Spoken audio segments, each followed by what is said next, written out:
editor by name. My name is Kate, and I'm doing a PhD on international relations, and I'm based in Brussels and in Rome. And these three panelists in the middle are Janica, JP, and Ian. And they're three attorneys, although JP specializes also in history. And they're based in Budapest, Central European University, and how do I pronounce it? University. And at the far end of our panel, we have Dante Salvador, who is a medical doctor, but who also works on the politics of natural disasters. So it's a pretty good collection of people. We actually plan to do it as kind of a roundtable, so we'll be presenting our papers shortly and then discussing amongst ourselves and you, because we have quite a lot of overlap, and if we did 20 minutes each, it would be a disaster. So kind of repetitive. Yeah. So we're planning to do it from, I believe it's from the international level to the national level to the municipal level, since this is how we arranged it. So I'll be presenting first, and it's actually a funny story. My paper came as a result of my PhD, which is on, as I was telling my panelists, sexual health and reproductive rights in the Philippines, specifically looking at norm domestication. But while I was conducting interviews for my fieldwork, my respondents would intuitively link their experiences with the closest natural disaster that had happened previously. So in their minds, Ondoy was a key factor, which happened in 2009. I started my research in 2011. And during my second batch of field work, it was, Yolanda that happened in 2013. So these were what framed them in terms of time. And I just became interested in this because we're talking about your sexual rights. Why are you talking to me about these things? So the questions started from there. What caught my interest during this period was the mistrust, either implied or directly stated by my respondents. Local actors, including doctors, professors, activists, professionals involved, or just local actors who are vocal in the community, and recipients of international aid and foreign donations on the ground. I understood the suspicion with regard to family planning, actually, as a result of badly framed initiatives in the early 90s, when they kind of framed it as population control rather than as informed choice. But there was a bit larger question mark when we looked at foreign aid in terms of natural disasters. This was a new thing. So I wanted to take into consideration actually the historical context as well in relation to that. Philippine history is quite complex. We were colonized by Spanish, the Americans, Japanese, and then the Americans again before we were freed. So overall, that's around 500 years of colonization.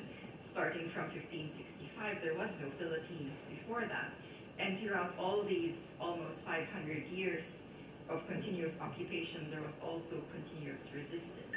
So that frequently came up when I asked people who would frequently cite their own personal experiences. Many of these people are actually still alive, with a great mistrust for foreign donations, specifically US aid and Japan aid, actually.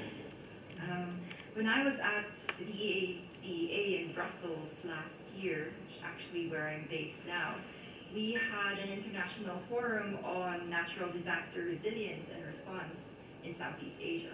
And that was a very interesting collection of people, but I remember one particular speaker who asked the question, why would farmers / peasants, depending on how you translate the French word, why would they care about international politics? And that's actually a valid question. Like, why would they care about what's happening internationally when obviously it's devastation on the ground? So the literature would suggest that this should not be the case. The upper echelons of government, being what we presume to be highly educated, politically aware, internationally linked, they may resist perceived neocolonial imposition either for ideological reasons or reasons of power politics, but why should the end recipients? Why should person A, for instance, who is given X, and X might be free contraceptives, it can be rice, it can be housing, why should person A ask or care where X comes from if it's really given. But it seems like they do. So indeed, looking at it from the perspective of an aid-giving state or international organization, politics should not be found on this level at all. Certainly not for this post-natural disaster politics. And yet it is. So I returned to the Philippines in the latter half of last year, 2015 it was, in order to ask these specific in-depth questions, not related to my thesis topic, but related directly to natural disaster response. Specifically on foreign aid in relation to post-disaster management, and the answers were quite telling. One of the interesting results was that there appeared to be a natural delineation and grassroots definition between development aid and humanitarian assistance. And I thought this came about from European Union's complex way of funding, that they had to name specific things specifically. But no, in the Philippines, development aid is considered as infrastructure development, institution development, and economic issues, whereas humanitarian assistance, which is more accepted wherever it comes from, is more of ensuring access to the basics for survival, so water, sanitation, food, shelter, and medical care. It's actually quite interesting because for development aid, there was quite a lot of suspicion as to where this thing comes from. Humanitarian aid, there still was, but then it was more accepting, but it's also necessary to look at the specifics of this. To quote some of my interviewees, the first two are in English and the last is in translation. Why should we listen to them referring to US aid? It's simply a new form of imperialism.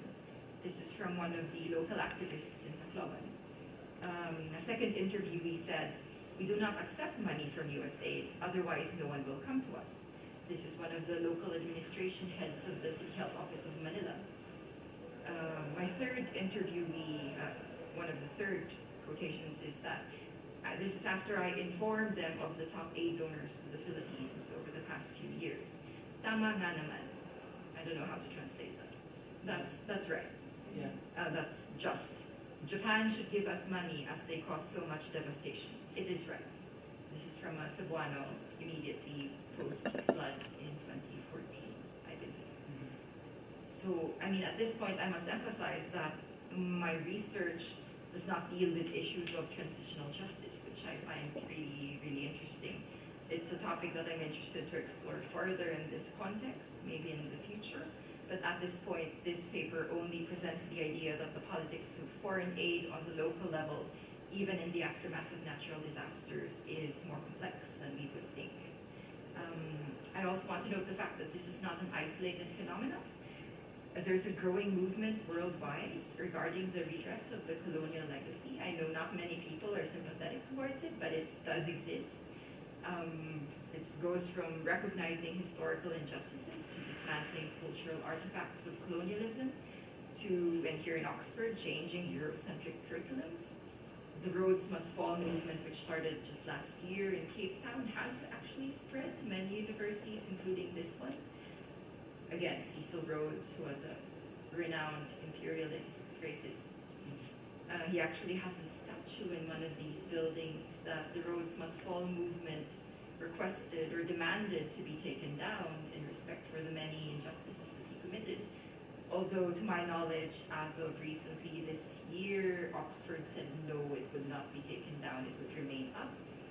The post-colonialist scholars, of course, said, is this related to the £100 million donation withdrawal that was threatened to you? But there was no answer.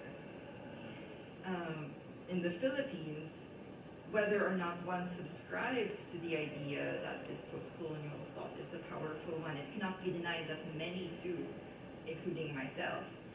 And actually in the Philippines, many are alive who still remember the historical injustices committed. I would mention actually the comfort women who are slowly dying one by one, who still haven't received justice from the government of Japan. You can imagine that, okay, these are a small number of women, steadily growing smaller as the years go by, but many others feel for their plight and are continuing to fight for them. Philippine policies, in fact, like if we are to look at the national level instead of looking at individual people, Philippine policies are another key indicator that taking a post-colonial approach is worthwhile. In the Philippines, we have a lot of mariage blanc. It's a marriage not for love. It's in general for convenience, but many reasons include the economic reason, because in the Philippines, foreigners actually, in general, cannot own land or houses or businesses. You need a majority Filipino stakeholder.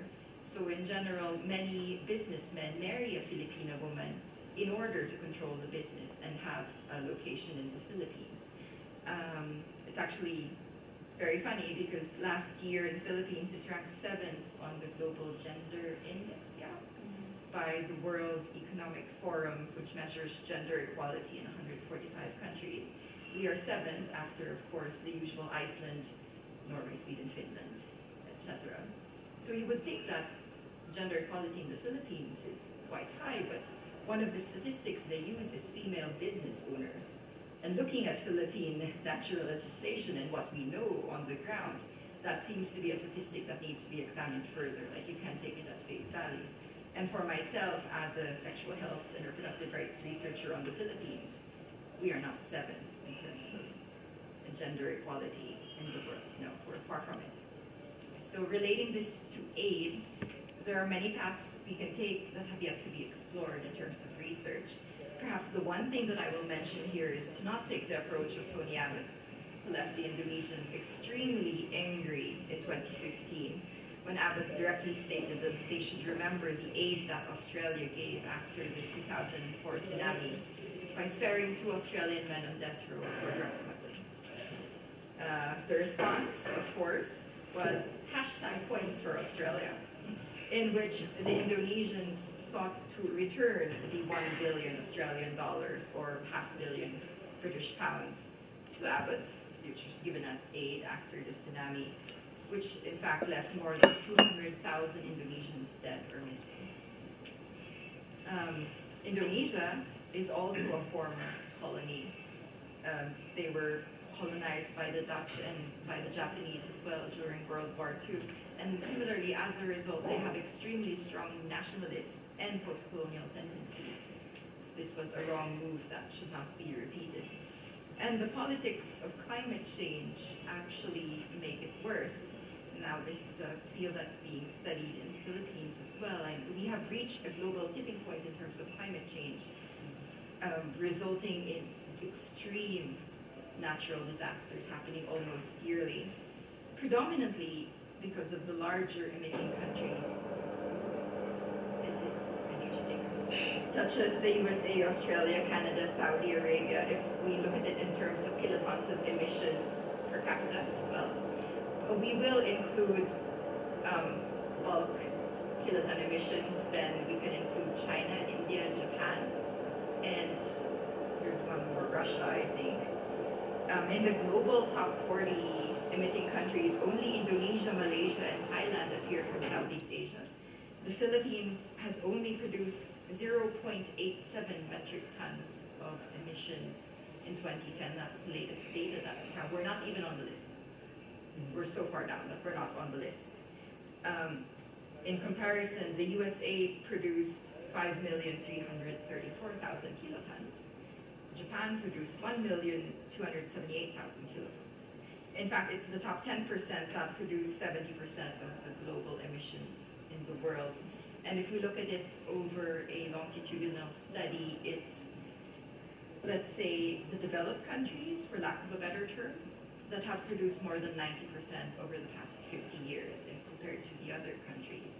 So these statistics, added to the fact that, simply put, countries such as the Philippines are, number one, disaster prone due to their geographic location, and number two, less resilient due to many factors, but certainly history would be included. It results in the conclusion that countries like the Philippines are inequitably affected by natural disasters that they did not significantly contribute towards. So, in conclusion, it's an extremely complex issue that has many, many factors: history, certainly international relations, and local politics. And as we move forward into a future where extreme natural disasters become the norm, I think it's very useful to study the politics of memory as well in post-colonial countries and see exactly how the aid is received on the ground rather than look at large statistics of where it comes from and where aid is going. And also to unpack the intersectionalities of history, politics, and climate change in order to, amongst other things, allow both aid givers and aid receivers to mutually benefit. And of course, this is not the only complex issue. We are moving towards looking at it on the national level, on legal level, on municipal level, and on a public health level with my co-panelists. Thanks. So I think to fully understand the politics behind what happens in post-natural disaster situations in the Philippines, we should understand we should lay the legal basis. So like most constitutions, the Philippines contains provisions on the right to life, the right to safety, adequate living, property, the right to communication and information. So, but these rights, these constitutional rights, have yet to be fully applied to situations of relief and humanitarian aid in times of natural disasters. It is our position that to be able to apply these constitutional provisions, a human rights-based approach should be used. Like a human rights-based approach would ask the question, does the right to life apply in times of natural disasters? Can a citizen compel their government to send them this amount of humanitarian aid post-natural disaster? Or taking it further, do I have a right, like Kate said, if I don't want aid that comes from US aid, do I, as a citizen, have a right to know where the aid comes from? Do I have a right to deny receiving aid from these institutions? However, the human rights-based approach is virtually uncharted in Philippine jurisdiction and in the Philippine legal system. Mostly these rights, like for example the right to life, they're brought to the courts when it comes to criminal justice. So to apply these rights to natural disaster situations and humanitarian aid is actually unheard of. It is interesting to note though that the Philippines has a lot of laws which cater to environmental protection. A report by the United Nations Office for Disaster Risk Reduction actually stated that the Philippines had one of the best environmental laws in the world. However, it is difficult to implement these laws because of the politics that govern with local government units. So, even the Constitution of the Philippines itself provides that Filipino citizens have a right to a balanced and healthful ecology, but is completely blank on what happens when natural disasters strike. So there was even a leading case where it was called Opossum versus Factora, and this was where a father sued the Philippine government and asked that timber license agreements be canceled because they were endangering the rights of future generations. So the Supreme Court held here that the constitutional right to a balanced and healthful ecology is applicable, and that right, you can use that right to bring cases against the government. This case led to laws such as the Clean Air Act, the Environmental Waste Management Act, the People's Survival Fund, all of which deal with how the government should protect the environment. Again, there was nothing specific about how the government should deal with its citizens and what the citizens' rights are when it comes to natural disasters and when it comes to humanitarian aid. This is sort of lamentable and also interesting, considering the fact that, like my colleague mentioned, the Philippines is a place that is so prone to all these natural disasters, yet there seems to be no legislation that specifically deals with this situation. Perhaps due to international pressure and the sudden need to deal with natural disasters. The closest thing that the Philippines has come to a law is the National Disaster Risk Reduction Management Act, which sort of touches on how to deal with humanitarian aid, but that would best be discussed by my colleague. Okay, pleasant afternoon, everyone. Well, at the outset, let me tell you that my work is still in progress, but nevertheless, I'm going to give you an overview of the research. Okay, as we know, the Philippines is very vulnerable to natural disasters. According to one UN report, the Philippines is the third among 173 countries in the world that suffer from natural disasters. And my research project is actually entitled Learning Lessons, Saving Lives, Natural Disasters, and the Disaster Risk Reduction Law in the Philippines.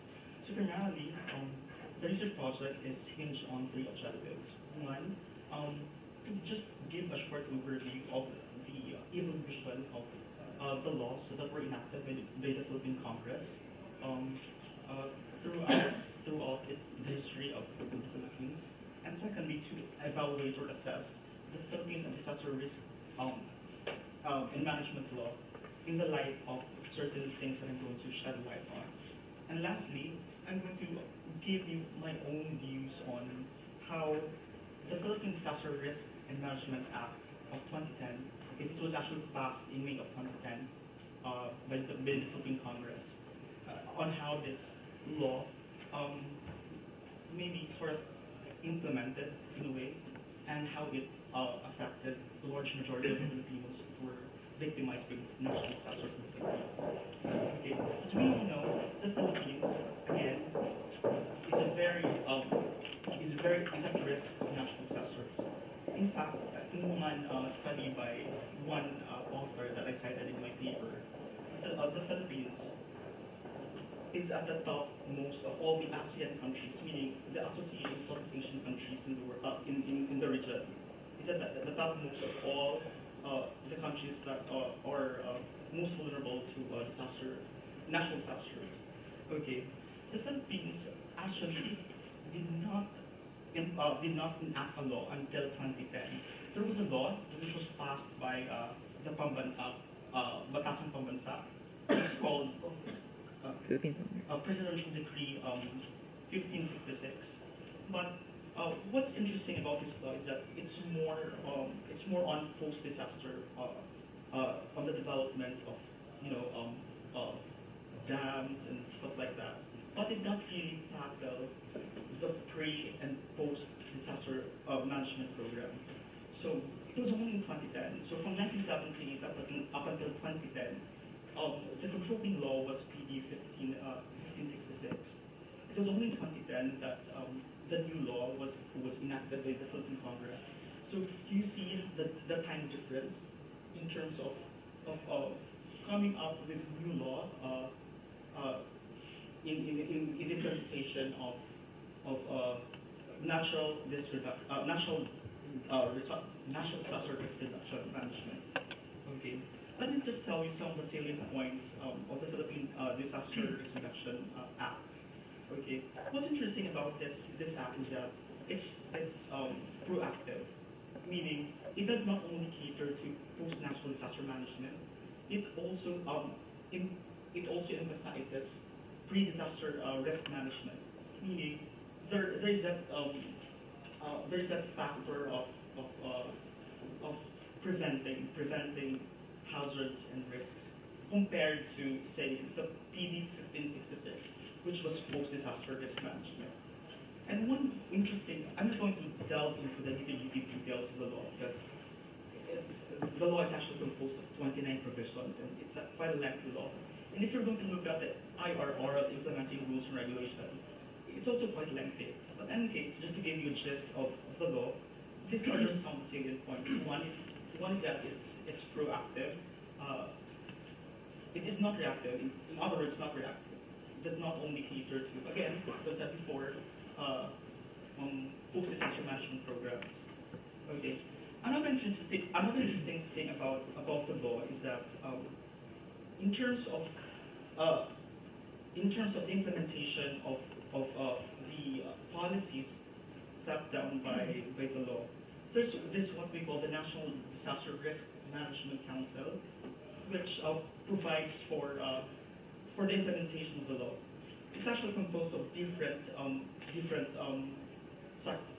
branches, different departments of government, the Department of Health, Department of National Defense, and other departments under the jurisdiction of the president. And what's interesting about this thing is that aside from the National Disaster Risk Management Council, we also have localized versions of it. We have the regional and the local disaster risk management councils that help implement such law. For example, we have a barangay council. A barangay is like, how do you explain barangay? It's a village. It's the smallest political unit in the Philippines. Village. It's the smallest unit of government. Yes, sort of. So it's like the tiniest of all the political units in the Philippines. So we have that in order to cater to the community. Okay, so we have the national level, the regional, and the local level. So that's, I think, one of the more salient points of the law. What else? In terms of another interesting thing is that the law has prohibited acts, as emphasized later, as will be emphasized later on. And what's interesting about this law is that these acts were not criminalized before, but now they are. And if you're going to skim through the law itself, you're going to see the various prohibited acts that are being emphasized by the law, and these are criminalized. Okay, I don't need to enumerate all of these prohibited acts because it might take a while. Okay. So, in terms of the impact of the law, what's interesting is that the law has short-term and long-term goals. Okay, and most especially, the law should be seen in the light of different international agreements. In the ASEAN itself, we have the AADMER. What does it mean? Okay. The AADMER is actually a framework by ASEAN. ASEAN is Association of Southeast Asian Nations. It's sort of a political association of Southeast Asian nations that tried to come up with a framework on disaster risk reduction management. As we all know, Southeast Asia, on the whole, is very vulnerable to natural disasters. The Philippines is not the only one in the region that suffers from this. In fact, Vietnam, especially in the central region of Vietnam, suffers from typhoons. Well, actually, if you're going to look at it, the typhoons coming from the Philippines would go to central Vietnam and wreak havoc in central Vietnam. In any case, the ASEAN formed a framework in order to study and look at the different disaster risk programs, okay, in order to come up with its own unique version of a framework that solely caters to disaster risk management. Okay.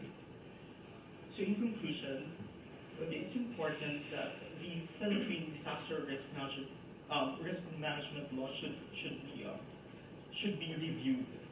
In fact, the Philippine law itself has a provision that states that it should be reviewed by the House Oversight Committee within 5 years. So if you're going to look at it, the law was implemented in 2010, but it's already 2016, and there's no such House of Congress, by the way, committee that was, I think,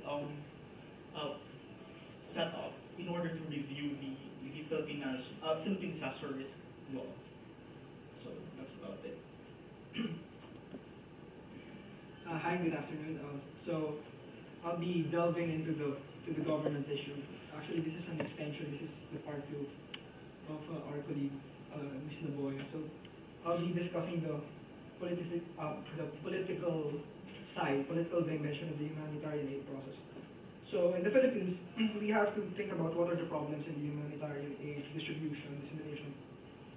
First, we have to take into account the problem of corruption. The problem of corruption is entrenched, it's systematic, and it's institutionalized. So a couple of years ago when the Philippines was struck by the typhoon Haiyan, we were obviously not ready. We were vulnerable to this, but we weren't able to address the problems as a government, as a people. I think about 160,000 people were affected, 10,000 people died, 130,000 people were internally displaced. Now, I'd like to discuss on how it was used by local and national politicians for their political agenda.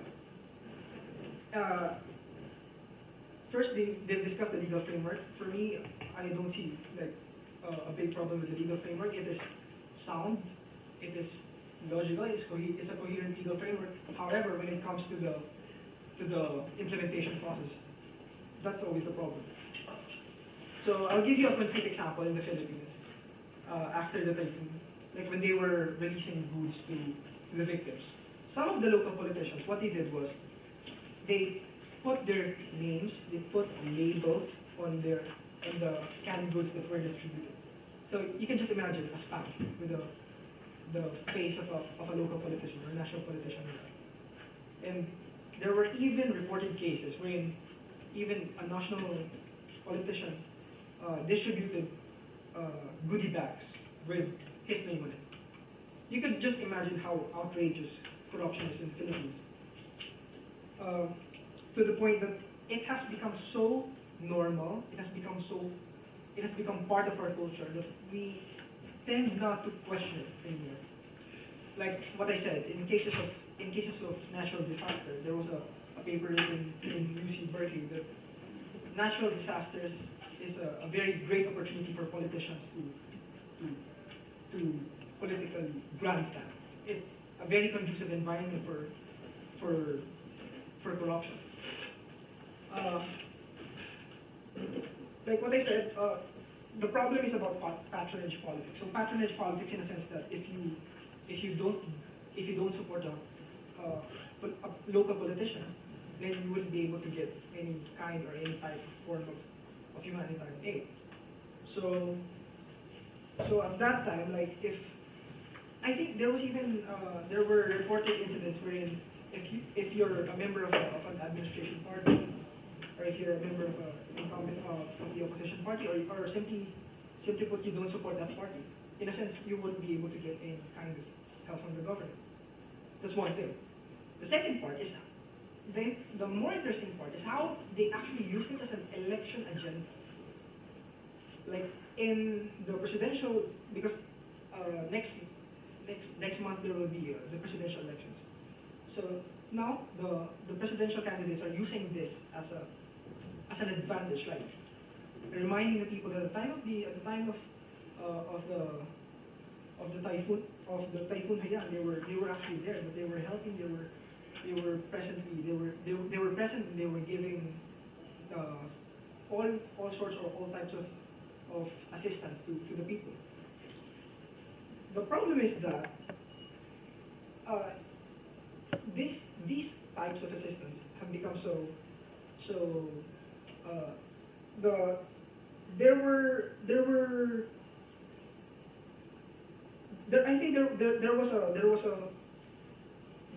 there was controversy with regard to the whether it was appropriate, whether it's improper, or it's not. So people try to use social media as a platform in order to tell everyone that, hey, we're not doing it right. It's actually a violation of the law. There are a lot of laws in the Philippines. Like for instance, the previously discussed by my colleague, disaster risk reduction law, which says that you can use this humanitarian aid to sell it to the people. You can replace these goods in order and to use another type of goods that are of sub-quality or subpar.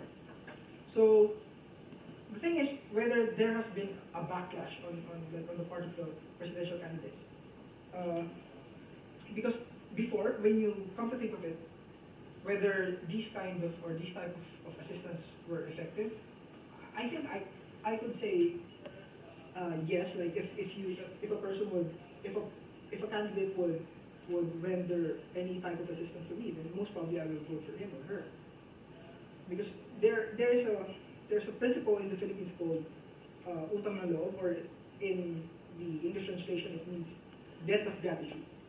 It's part of a Filipino culture in which if someone helps you at one point in your life, you'll forever be indebted to that person. Like there's some sort of responsibility for you to return the favor or something like that.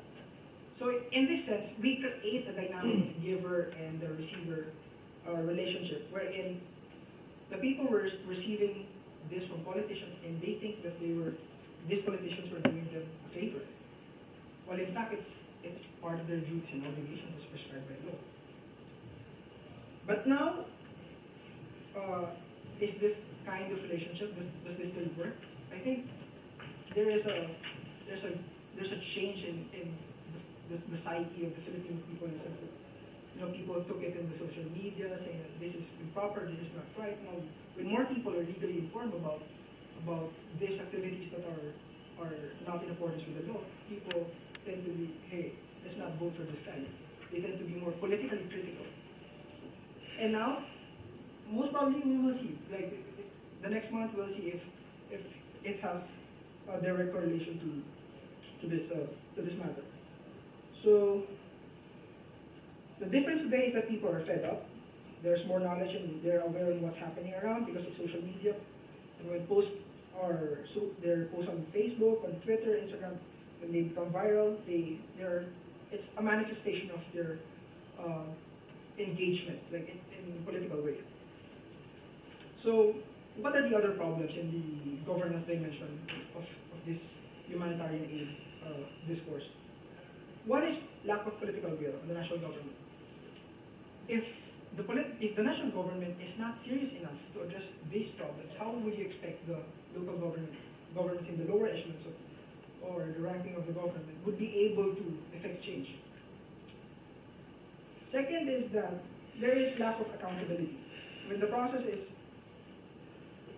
When corruption is institutionalized, it has become a normal part of our culture, and politicians are not held accountable, and our judicial systems are, well, I could say that it will take them years if there would be some sort of prosecution. So the trust of the people and the faith of the people has been dwindling. So what are my solutions to the problem? First is that there is a need for a paradigm shift in the way we do governance. So how do we accomplish this? It should be more of a proactive rather than reactive approach, in a sense, because in the Philippines, the issue of humanitarian aid or national disaster is more of it's an ad hoc agenda rather than a permanent agenda for the government. Second is citizen engagement. Like in the whole process of humanitarian aid, distribution of goods, dissemination of this and that, you have to engage the people. What are their needs? It's not a one-way process of the government doing this and not including the people. And third is continuity. The problem in the Philippines is that when you've done this, and it's not sustainable. When you've accomplished something like you build houses for the victims, after a couple of years or even after a year, it's inhabitable. So the current solutions provided by the government are considerably sustainable. So the laws and the entire legal framework would be meaningless without the political will and the sincerity of public officials. So basically, the framework and the discourse of generating solutions to these problems would require an intermesh of an understanding of the politics, governance, law, and also the political culture. Because if you would be able to understand the political culture of the Philippines and there's no political will to sincerely address these problems, then a genuine change will be forthcoming. So this leads us to the next slide. Thank you, Attorney Orlando, for that So I'll be speaking to you about the politics of local health service delivery in the Philippines during natural disasters. This is a paper which is still in progress. I'm still about to collect other insights from other health workers in the Philippines. I have worked as a rural health physician in the Philippines, and I was lucky or unlucky to be in the field in the path of the typhoon when it was happened. I had first-hand experience of delivering health services and experiencing as well the politics that affects the efficiency or effectiveness of local health service delivery. So I will start with the critical issues in local health service delivery in a devolved setup. We have a devolved setup similar to the federal government, wherein local authorities are existing. Fiscal, administrative, and political powers are transferred from the central government to local governments. And I think it's important because the delivery of health services is largely affected by this transfer of power. Since the response or even preparation for natural disasters do not already come from the local governments, from the central government, but it rests on the hands of the local leaders. I'll also present to you some of our experiences as rural physicians on issues in delivering health services. What are the best practices to be observed, and what are the opportunities we've missed during that time? And I'll end up with some lessons learned recommendations. So I'll start with just a bit of information about the devolution in the health sector. So not all sectors in the government in the Philippines are devolved. Only a few sectors such as the health, social welfare are devolved. Other sectors such as education, police are not devolved. So they still follow a central leadership. It is peculiar to mention that the evolution of health sector is largely affecting how the local government performs in terms of health outcomes, because the health outcomes such as number of deaths, number of cases of disease are answerable by the local government and not by the central government largely. So there's been questions why the need to devolve, and why only health, why not education, why other sectors are devolved and why others are not. It's important to know that health is one of the basic social services, and it is one of the very direct services that the government provides. And there's a belief that transferring health into a more local setup would be strategic in achieving the health outcomes that the Philippines desire. And it was also an implication of the Alma Ata Declaration in 1981, I think, that primary health care should be a key factor, especially in developing countries. Primary health care should be used to achieve the health outcomes that are aimed in mostly in developing countries. And again, since it's a local setup, it's supposed to be more responsive to the needs of the citizens, and it's more efficient because information doesn't have to go back to the central government for them to respond back to the citizens. And well, sadly, there's also some political motives behind devolution, because during that time in 1990s, there were Congress persons who were interested in having a devolved setup, because they would be sure that they will be having the local positions such as mayors, governors, and that it would be beneficial for them to achieve more power. I mean, because when they go back to the local government, they'll have more control of the fiscal transfers because the evolution involves not only administrative and political power transfers, also resources, so that they will have control over the money, and that's where corruption really comes in again. However, this evolution has a lot of implications, both positive and negative. The positive one is that what I mentioned earlier, more responsive, efficient health service delivery. The negative one is that the local governments are responsible for hiring of staff. They're also responsible for procuring of medicines and services, and that's problematic in many local governments, especially the poorest ones, because they won't have enough share of the internal revenue allocation for them to hire enough staff for running the health system. There's also not enough funds for them to buy medicines, and because the distribution of the internal revenue allocation is not proportional to, it may be proportional to population, proportional to land area, and equal sharing, but it's not proportional to the burden of disease. You can imagine several other local governments may have similar population, similar land area, similar income, but their burdens of disease may not be the same. In one municipality, it may be a burden of high tuberculosis rates. In another, it could be a high hypertension rates. And the budgets for this, the health budgets for these municipalities or localities would be very different.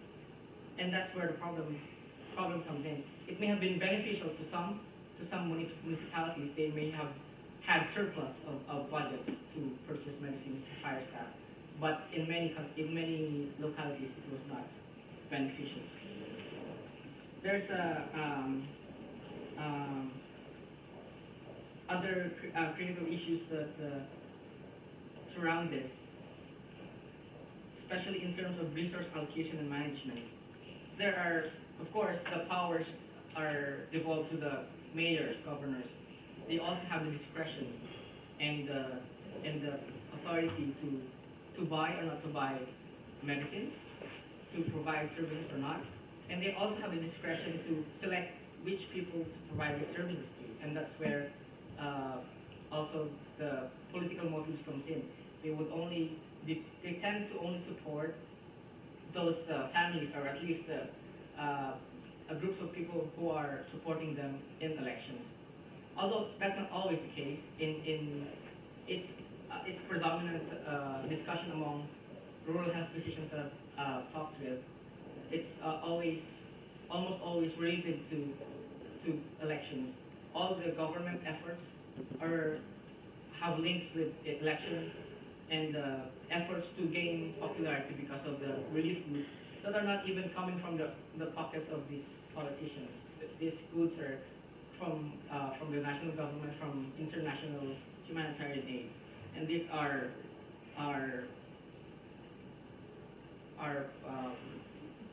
utilized opportunistically by the politicians because they have the power to decide where to distribute these goods and services to. In terms of responding to natural disasters, there's also a problem with regards health personnel.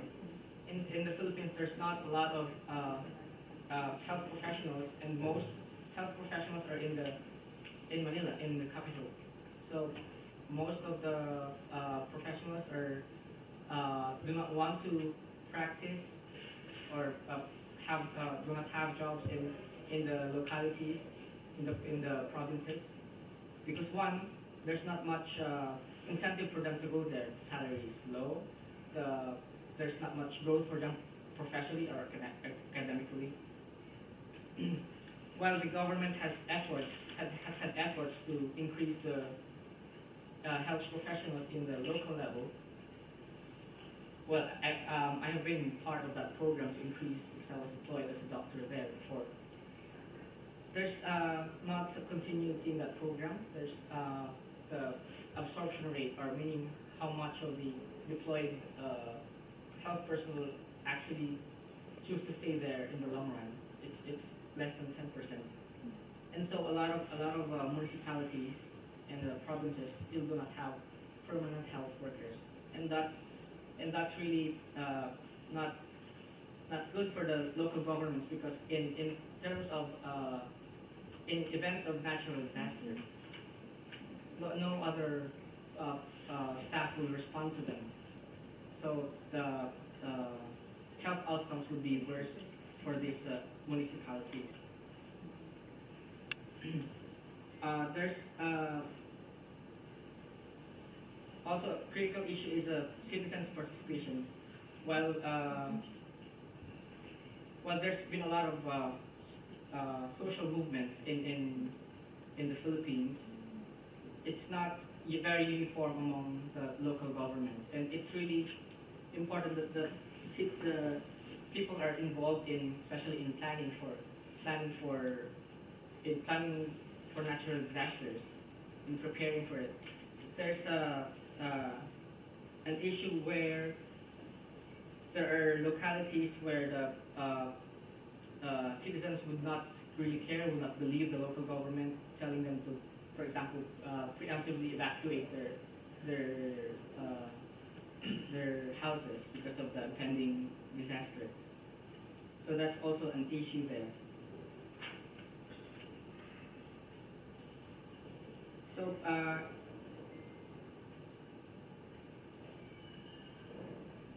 while these are the critical issues in local health service delivery, I'll now transfer to the what are the good and the bad that we've observed in the Philippines, specifically for the Typhoon Haiyan. The best practices include first, many localities have really prepared. I mean, we have had several days advantage to prepare for the typhoon. So some municipalities did have pre-disaster meetings and orientation. So we had that, and it's really I think it's been a key factor in many municipalities who have been successful in doing this disaster reduction management program. In that it's really been a savior for them to have prepared, for example, to buy food supplies and medicines, to deploy staff, responders, to have contingency plans in case of this responder is not available to act. There are other people to respond. Also, evacuation centers were set up, and these were really important. And frequent checking and monitoring of these evacuation centers were also done, especially in terms of health, because one of the most common effects of natural disasters having communicable diseases while in evacuation centers, such as pneumonia, diarrhea, because they have no safe water source, and people with hypertension tend to shoot up their blood pressures as well if they're in a situation like that. So it was also beneficial in terms of outcomes as well. When local governments meet and share resources, like for instance, during Typhoon Yolanda or Haiyan, I was in one municipality, and we had a surplus of some antibiotics. while the other municipality has none of it, and they needed antibiotics as well as oral rehydration salts. So it was it was natural to share those resources, but it was also good because it happened because we had before that we had like partnership. It's called an interlocal health zone. So we talked amongst each other to for example share some medicines or resources whenever the other municipality has low on these supplies. Is low on these supplies. So those are some of the best practices. Preparation, early preparation, and communication with other localities. There are some missed opportunities though, although these opportunities are really difficult to really catch. It's really the political side of responding to natural disasters. It's really difficult to tell the local leaders like the mayors or the governors can we just be impartial in delivering health services. Believe it or not, it really happens that they can really choose which barangays to provide services to. Because for example, some barangays, barangay leaders are not in the same party as the mayor. So the mayor can really choose which barangays to provide services to, in the hopes that they would rather they might gain the support of the other citizens from other barangays. So that's one missed opportunity that it's really difficult to tackle. Another is that some of the best practices are missed opportunities of the other municipalities. Some municipalities do not talk with each other, they don't share the resources with each other. They also have not prepared well in terms of procuring medicines and food supplies. They didn't do that. And another missed opportunity, universal to all, is that procuring medicines and other medical supplies is difficult, especially in the in very far-flung areas, because most of the time the municipalities have had to buy from in Manila.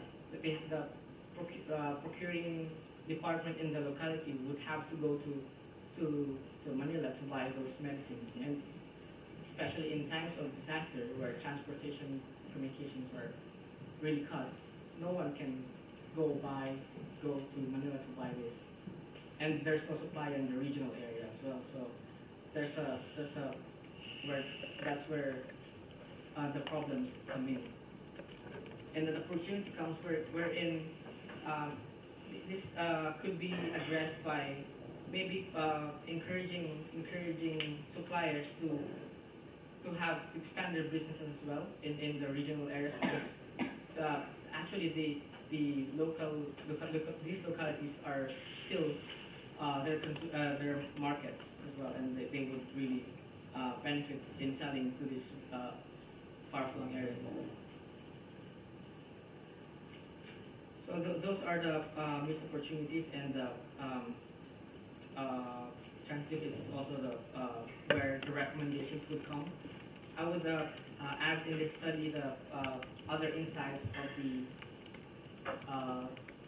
other rural health physicians who were also deployed in the other affected areas in the Philippines during Typhoon Madara.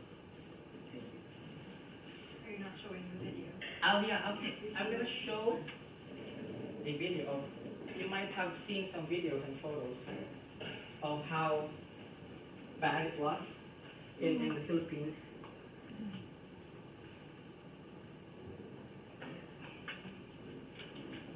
So just to have a perspective on how bad it was.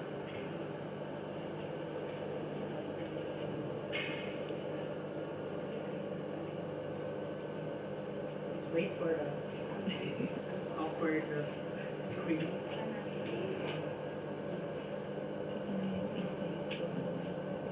So this is a video. This is in Hernani, Eastern Samar, one of the worst hit municipalities in the Philippines. This is not where I was deployed, but this Personal is experience. where one of the my colleagues was deployed.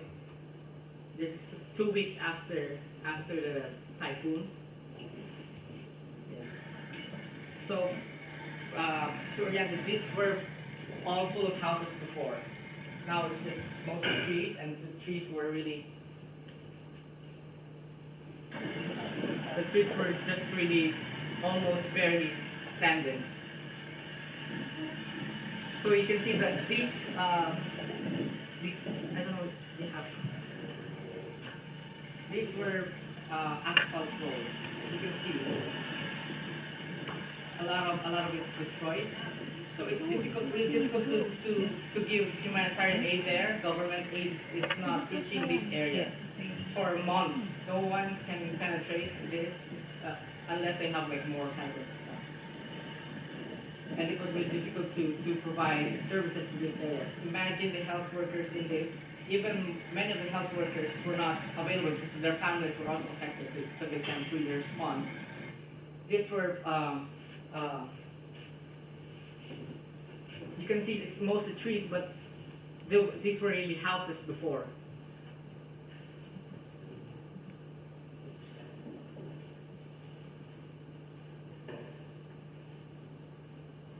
Another video. Oops, no, not that.